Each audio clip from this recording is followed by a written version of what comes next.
शेतकरी बंधू भगिनींनो नमस्कार. आता काहीच तास शिल्लक राहिलेले आहेत आपल्या हवामान अनुकूल डिजिटल शेती शाळेसाठी. होय, हवामान अनुकूल डिजिटल शेती शाळा.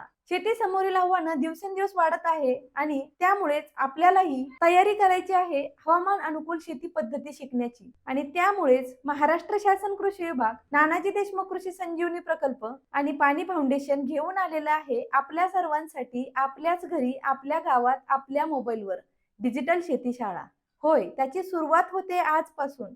आज दिनांक 1 एप्रिल 2026 रोजी संध्याकाळी 7:30 वाजता ही हवामान अनुकूल शेती शाळेची पहिली डिजिटल शेती शाळा आपण अनुभवू शकतात. या शेती शाळेमध्ये आपल्याला अनेक गोष्टी शिकायला मिळणार आहे. त्यामुळे मी कृषी विभागाच्या वतीने आपणा सर्वांना आवाहन करेल की आपण सहकुटुंब, अगदी कुटुंबातील प्रत्येक सदस्याने या शेती शाळेमध्ये सहभाग नोंदवा. सोबतच गावातील महिला बचत गट, शेतकरी उत्पादक कंपन्या, शेतकरी गट आणि सर्व शेतकरी बंधू भगिनी आपण सर्वांनी या डिजिटल शेती शाळेमध्ये सहभाग नोंदवूया. यामध्ये आपल्याला अनुभवता येणार आहे पेरणीपासून तर पीक काढणीपर्यंत संपूर्ण तंत्रज्ञान. पण आजचा वर्ग विशेष आहे कारण आजच्या डिजिटल शेती शाळेच्या पहिल्या वर्गामध्ये आपल्याला पेरणीपूर्व नियोजन संपूर्ण शिकायला मिळणार आहे.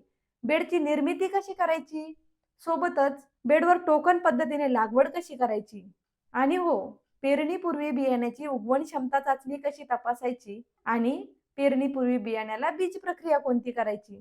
तर मग आहे की नाही विशेष. आपण सर्व या डिजिटल शेती शाळेसाठी उपस्थित राहावं असं मी महाराष्ट्र शासन कृषी विभागाच्या वतीने आपणा सर्वांना आवाहन करते. धन्यवाद.